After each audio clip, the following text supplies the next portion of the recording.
Welcome, ladies and gentlemen. Thank you for joining me. This presentation is about the Illuminati and Freemason symbolism found in the children's movie Trolls. As covered in another presentation on this channel entitled Freemasons, Adrenochrome, and Monsters, Inc., we speak about how the elite Illuminati controllers of this world insert their symbols and ideas into our movies, and most definitely into our children's movies. They are sadists, dear listeners. Sadistic is the only word that comes to mind other than monsters. And what we are going to find out here today is that this movie, Trolls, is absolutely a story about their god, the mystery religion's main god, Osiris, whom is a symbol for the sun, and the sun is really their symbol for Satan, or Lucifer, the light bearer. Folks, these people are sick. Trolls is a 2016 movie starring many of the usual suspects, the usual Mystery Babylon propaganda shills like ex-child star, ex-Disney child star Justin Timberlake. Not only is he a Saturday Night Live regular, which is one of the biggest red flags, he's also an ex-child actor, a Disney Mickey Mouse Club star. He was simply a kid from Tennessee whose father was the director of a Baptist choir, and by the time he was 12 in 1993, he was a Mickey Mouse Club star. And that is how the official story goes. The movie is filled with these types. Gwen Stefani, a mystery school witch, has a role along with shill Russell Brand and many others. The trolls are a small, naive, colorful, childlike creatures who live in an almost perpetual state of happiness, singing, dancing, hugging, and having fun all day. However, they are discovered by the Bergens, these large, ugly, mean, and miserable creatures who can only feel happy by consuming a troll. The Bergens imprison the trolls and eat them every year on a special occasion, Trollstice. The trolls, led by their king, King Peppy, with his infant daughter, Princess Poppy, escape through tunnels on the day of Trollstice when Prince Gristle Jr. was going to eat his first troll. Enraged, the prince's father, King Gristle, banishes his chef, who is in charge of preparing the Trollstice. The chef promises to leave and find the trolls herself while secretly plotting to overthrow the monarchy as revenge for her exile. The main character, Princess Poppy, she may just be some sort of analogy for poppy flowers, and it should be noted that she also wears clothing littered with poppy flowers, along with poppy flower ribbons in her hair. Poppies are very significant, folks. On November 11th, 1921, the British began wearing poppies on this day in order to remember those killed in battle, like the United States Veterans Day. From 1914 to 1918, World War I took a greater human toll than any other previous conflict, with some 8.5 million soldiers dead of battlefield injuries or disease. Across northern France and Flanders, which is in northern Belgium, the brutal clashes between Allied and Central powers tore up fields and forests, tearing up trees and plants and wreaking havoc on the soil beneath. But in the warm early spring of 1915, bright red flowers began peeking through the battle-scarred land. So poppies are a sign of new life, or resurrection. But it may be much more sinister than that. You see, these battlefields were littered with injured or dead, 8.5 million to be exact. Gallons of blood spilled upon the battlefields, and like fertilizer, this blood gave the nutrients needed for the earth to resurrect life out of the blood of the quote-unquote sacrificed soldiers. It can't be disputed that blood gives life, but that is assumed as the blood that flows within our body and veins. But ritualistic sacrifice, and many times concluding with the consumption of the sacrificed blood for health purposes, like life extension or anti-aging, is something that almost every ancient civilization has written about. One of the earliest writings on this subject pertains to a woman named Lilith. According to many history books, the oldest ancient deity who consumed blood was probably Lilith. She is also described as the first demon, or a female spirit which exemplified all of the darkest attributes of the world. It seems that the homeland of vampires is located near the Nile River, near the area where the first human civilizations sprung up. Some specialists in ancient Egyptian mythology believe that the first vampires were the gods Osiris and his brother Set. They were abandoned by their parents, but legends say that they were raised by a family which was into the dark arts. When Osiris grew up, he had knowledge and skills which allowed him to have powers much like those attributed to a vampire. The offerings to this god were also mostly related to blood and flesh. Inscriptions suggest that corpses were offered to Osiris too. And folks, if you've watched some of the videos on this channel on Mystery Babylon, or if you're familiar with the mystery schools, the secret societies that run the world today, you'll know very well who Osiris is. He is very significant, folks, and his legacy can be found all over the world, including in the Masonic-designed Washington, D.C. And we will talk a little bit more about Osiris, the swathed one, momentarily. As stated earlier, the trolls were held captive by a miserable species known as the Bergens for some amount of time. And on a very special day of the year, there is a kingdom-wide celebration called Trollstice. And as many of you have already connected, this is an analogy for the astronomical event that occurs here on Earth called the solstice. And since this movie is made by the Satan/sun worshippers, this makes complete sense. The movie is made by DreamWorks Animation, and if that name isn't enough, the logo should do. It is a crescent moon with a young boy sitting on it, fishing. Today, most see this symbol and immediately think Islam. However, the use of the crescent moon and star as symbols actually predates Islam by several thousand years.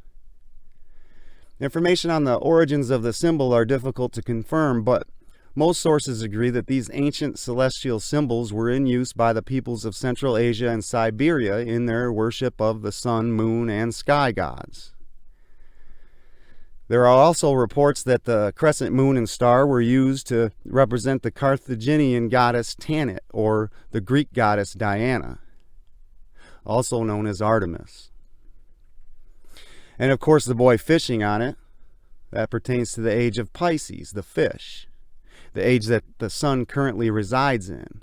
And so everything about this celebration pertains to astronomy. The summer solstice on June 21st is no doubt the most revered day of all for the ancient mystery schools, for it is the longest day of the year in the northern hemisphere, with some estimates showing 15 hours of daylight on this day. So there's no doubt as to why this day is referred to in this movie as Trollstice. Again, another occultic analogy on full display, yet the sheep have no idea. Let's take a look at a couple scenes and symbols. Within the first 5 or 6 minutes, we get a nod to the man, their man. We have mystery school witch Gwen Stefani seemingly conjuring something based on her actions. And right about the time that light starts radiating out from her eyes and her mouth, a 666 appears on the screen, made by some colorful worms, some kind of flying insect in the air making the symbols. And it kind of reminds me of the Google logo, seen here. A few moments later, When Poppy is at Branch's bunker, we see some form of hieroglyphs scratched on his walls and onto the posts near his entryway. Now, I'm no expert with this stuff. However, it seems to be ancient cuneiform writing, and this makes sense because it is during the time that this written language was invented that the mystery schools were conceived, and that is about 6,000 years ago. I believe this to be cuneiform due to all of the wedge shapes used here. And the name comes from the Latin word cuneus for wedge, owing to the wedge-shaped style of the writing. All of the great Mesopotamian civilizations used cuneiform until it was abandoned in favor of the alphabetic script at some point after 100 BCE. As we can see, all of this wedge-shaped writings, but look what happens when we lighten the screen. Much more pops out at us. We notice some words in English: beware, beg, no, run, and eat us. When they first head down the elevator at Branch's bunker, we see some serious symbolism all around. We see to the right a scene filled with what seems to be authentic hieroglyphs, with one clearly showing 3 vertical fish and 1 horizontal. Probably another nod of some kind to Pisces. To the left, we see 2 figures, one in white, flying in the air, looking like an angel. Underneath, we see a seemingly identical figure, but wearing black and looking to be laying in a vertical coffin, sort of like the mummies did. As they head down the elevator, we see another scene take place. To the right again. When fully presented, we see a head, a throat, and a stomach. The full upper torso and head of what seems to be a human being. When we look a little closer, we see that symbol with 2 lines scored on the bottom and with a wave over the top. I believe this figure to be a figure of Horus. And I say this because that wavy symbol seems to me to look very similar to the eye of Horus. And its location on this figure backs that claim. And here's a picture of the eye, and a phoenix, and a Freemason triangle, all in one wonderful pic. When we lighten the picture, we can see that inside the stomach of this figure can be found what appears to be blueberries. These blueberries Poppy would eat later during her quest to save her friends, and she gets sick from them. On a side note, blueberries have long been known to be associated with children, known to keep them safe. And blueberries are known to be the oldest fruit on earth today, with blueberry ancestors being documented to have existed 13,000 years ago, for whatever that is worth. And in some writings, blueberries signify children, and that may be what we are seeing here. Now check out this figure of Horus again. Notice the ladder that is supposed to be his vertebra column. This is a direct association with Masonic symbolism, folks. Manly P. Hall has spoken about this ladder extensively in his book on Masonic symbolism. And there's that phoenix again. It's also a symbol that many of you may recognize. It's Jacob's ladder. To the Masons, this represents the ascension of man, and to them, it is ascension to God status, or apotheosis as they call it, from man to God. Hall likens this ladder to the gates of heaven and claims that upon death, the soul comes face to face with this ladder, and if this soul was properly initiated, then this soul will know how to ascend this ladder. If this soul was not initiated, then they will not know how to move up to the next rung. This ladder has 7 rungs, each representing a different virtue that man must master prior to moving up to the next rung. If you're familiar with vibrations and chakra, you'll notice how the ladder moves upward from the lower vibration states, from the stomach up to the throat and into the pineal gland, as shown in this analogy in this movie. And here is the dry or drier explanation for Jacob's ladder with regard to Freemasonry. The introduction of Jacob's ladder into the symbolism of speculative Freemasonry is to be traced to the vision of Jacob, which is thus substantially recorded in the 28th chapter of the book of Genesis.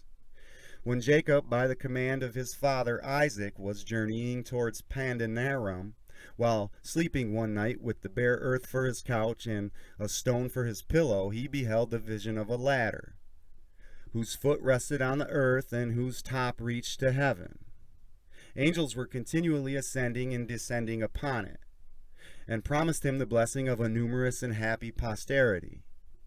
When Jacob awoke, he was filled with pious gratitude, and consecrated the spot as the house of God.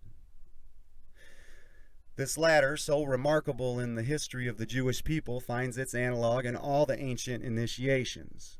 Whether this is to be attributed simply to a coincidence, a theory which but few scholars would be willing to accept, or to the fact that these analogies were all derived from a common fountain of symbolism, or whether the origin of the symbol was lost among the practices of the pagan rites, while the symbol itself was retained, and this is what I believe to be the case. It is, however, certain that the ladder as a symbol of moral and intellectual progress existed almost universally in antiquity, presenting itself either as a succession of steps, of gates, of degrees, or in some other modified form. The number of the steps varied, although the favorite appears to have been 7, in reference apparently to the mystical character almost everywhere given to that number. Thus, in the Persian mysteries of mystery school cult, Mithras was their sun god, and this is where this idea probably came from. There was a ladder of 7 rounds, the passage through them being symbolic of the soul's approach to perfection. These rounds were called gates, and in allusion to them, the candidate was made to pass through 7 dark and winding caverns. And remember that scene in the bunker with the cuneiform, that winding cavern that they traversed down into? This process was called the ascent of the ladder of perfection. Each of these caverns was the representative of a world, or with a state of existence through which the soul was supposed to pass in its progress from the first world to the last, or the world of truth. Each round of the ladder was said to be of metal, of measuring purity, and was dignified also with the name of its protecting planet. Some idea of the construction of this symbolic ladder may be obtained from this accompanying table here.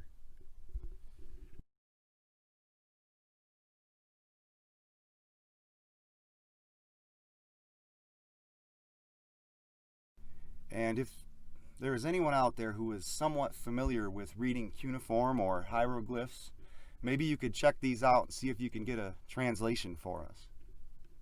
It's my bet that the meaning behind any of these hieroglyphs, if there is a meaning, will lead us directly to Horus or Osiris, who are sometimes referred to as the same. Ladies and gentlemen, Justin Timberlake's character, Branch, is an analogy for Osiris.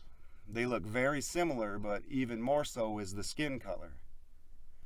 Branch is this rock green color, the same exact color that Osiris is depicted.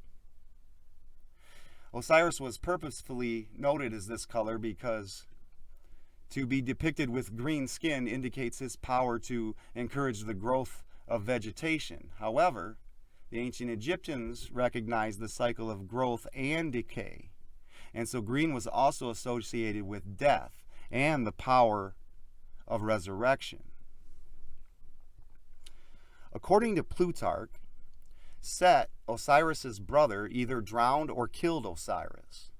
The story is often said to include a beautiful chest tailor-made to Osiris's size. Set ordered the creation of the chest and then invited his brother to a banquet. During the feast, he offered the remarkable chest to anyone who could fit inside it. Everyone tried it, but only Osiris fit inside. The moment Osiris laid down in the chest, Set nailed the lid closed. Then he sealed the chest with molten lead and threw it, along with his brother, into the Nile. The chest was carried out to sea and then came to rest in a tamarisk tree growing near Byblos in Phoenicia. The tree grew around the god in the coffin, and he remained there until he died. The local king later decided he liked the same tree, and with no knowledge of Osiris's body inside it, had it returned into a column for his palace. Isis had been out looking for her beloved and eventually happened upon the palace. There she was taken in and cared for, the king's children, while disguised as an old woman. When she revealed herself as the goddess after saving one of the king's sons, the king offered her whatever she wanted.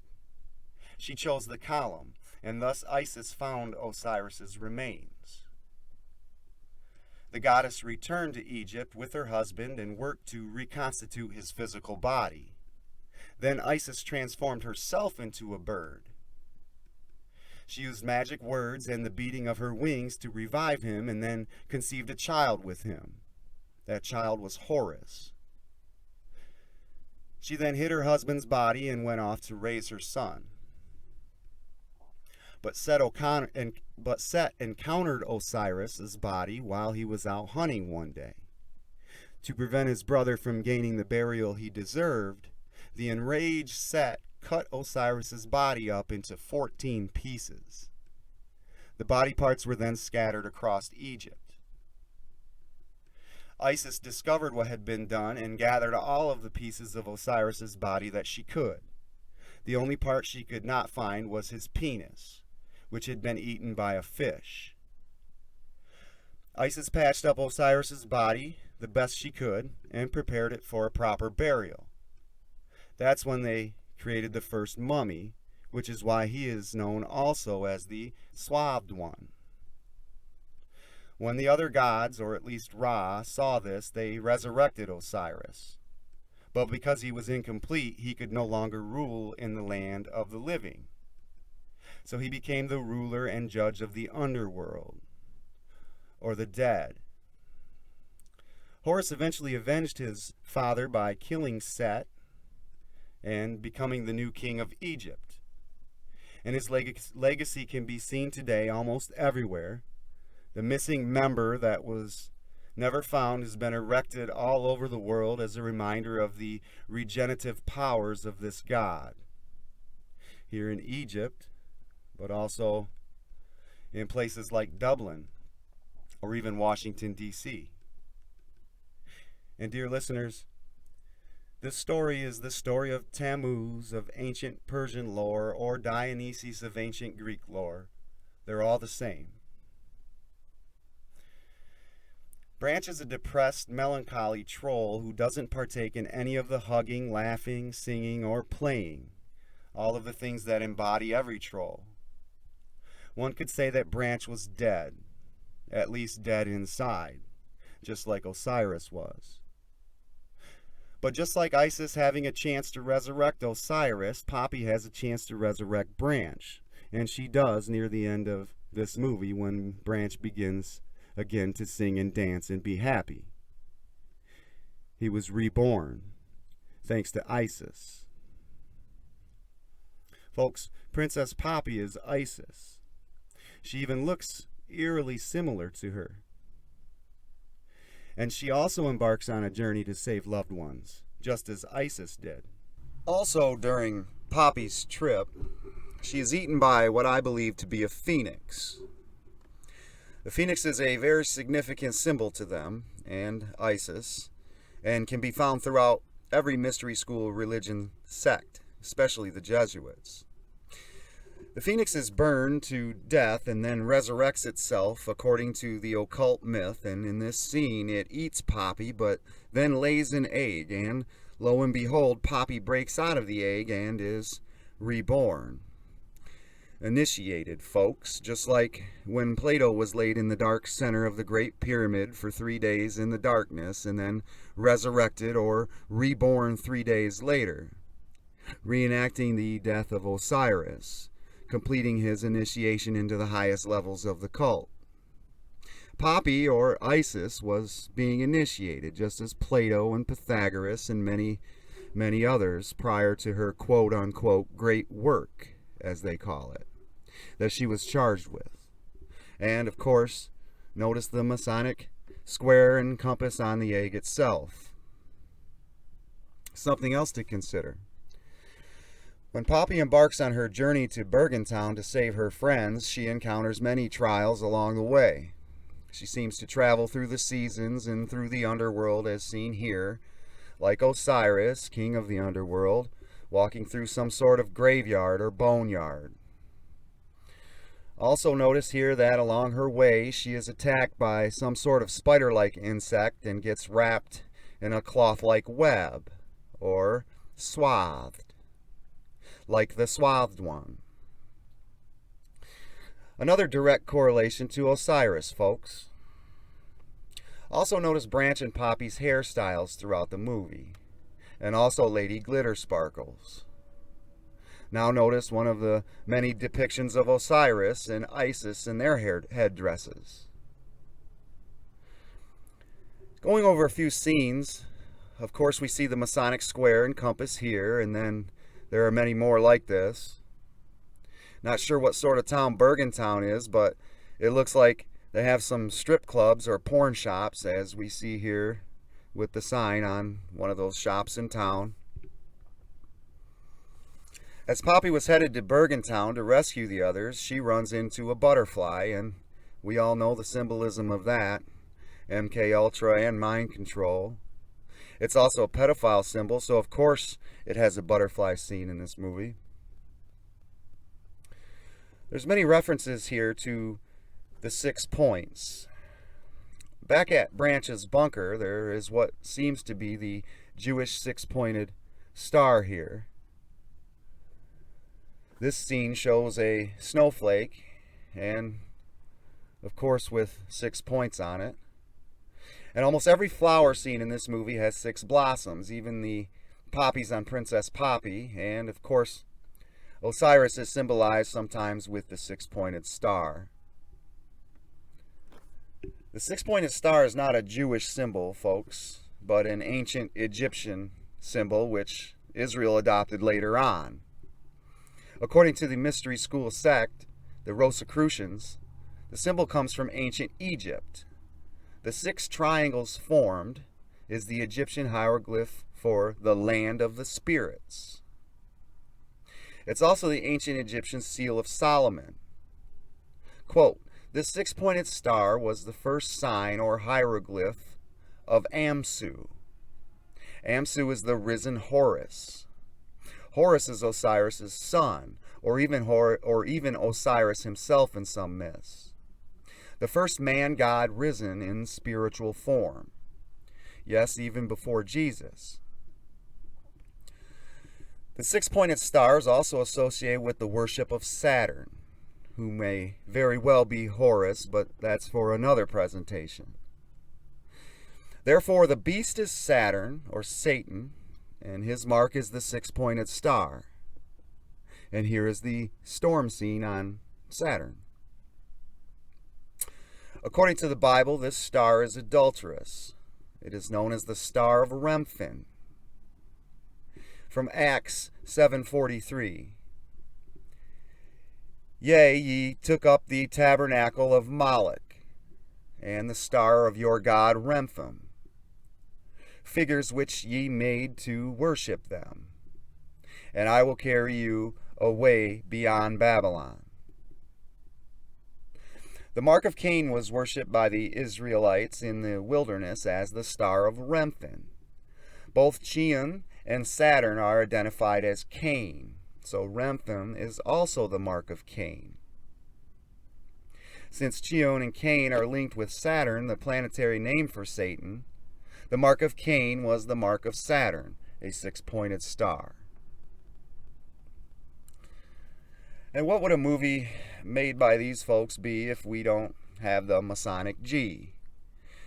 And if you can recall, if you've watched the video on this channel on Monsters Inc., you will see that G again there. Here we get back into the pedo symbols like this heart, which looks exactly like the hearts noted on the FBI pedo document. And of course, when the king and his girlfriend go on a date, they, of course, go get themselves some pizza. Another scene that I wanted to point out here is what seems to be a regular old scene. Quite dark and with nothing special happening, but when I lighten the screen, a ton of information comes to light.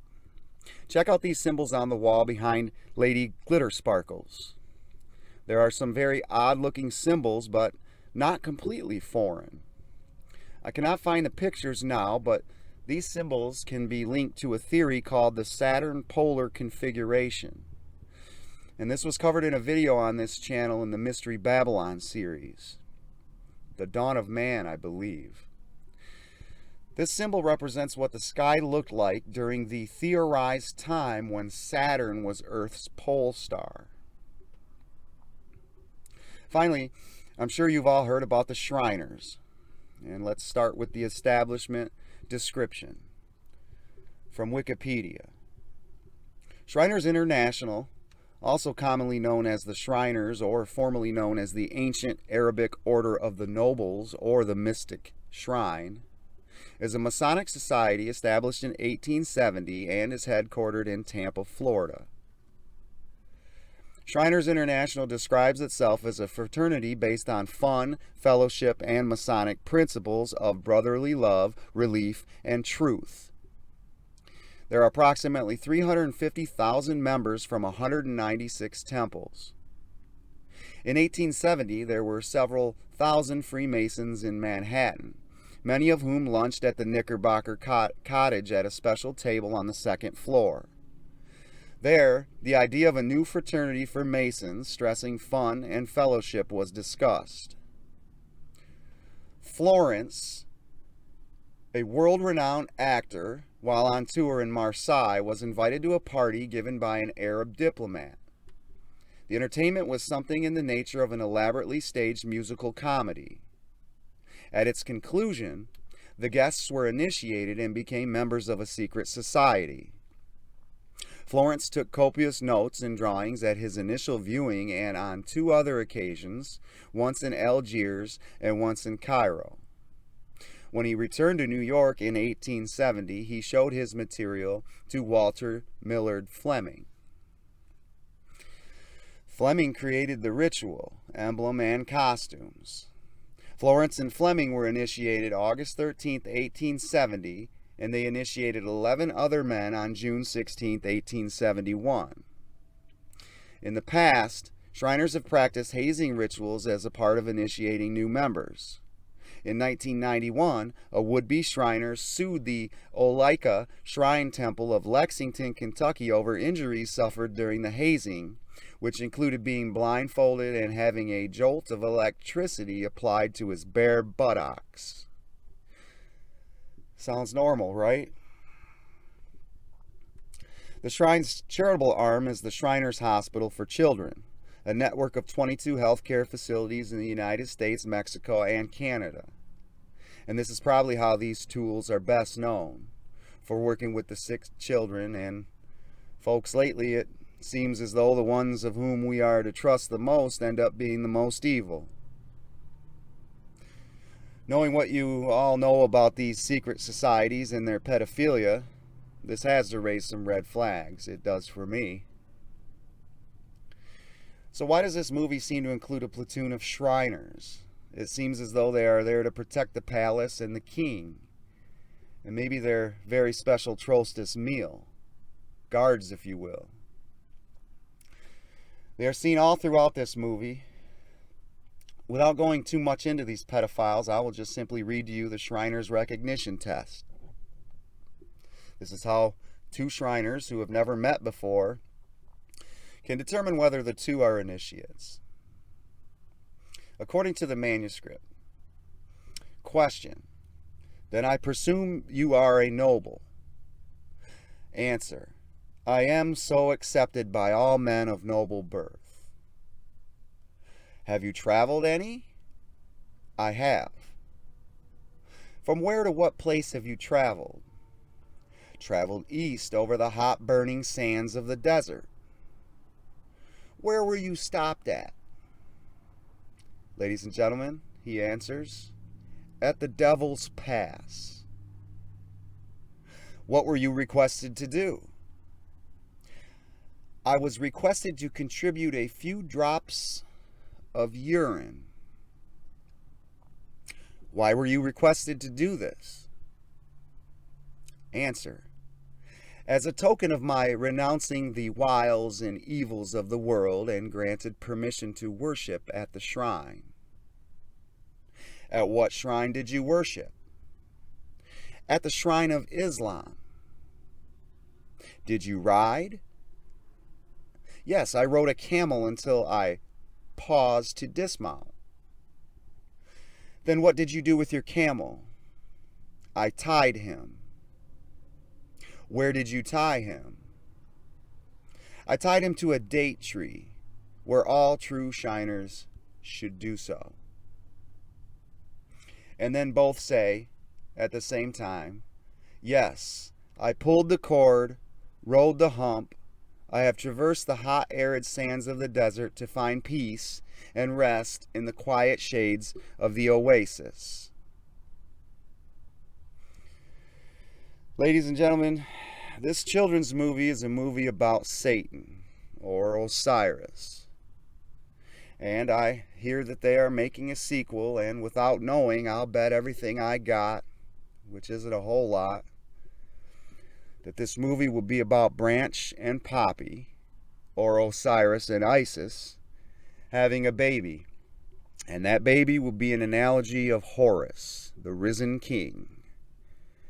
Bank on it, folks. I hope you enjoyed this presentation, and if you did, please like, share, and subscribe. And consider supporting this channel on Patreon. The link is in the description. Thank you for watching.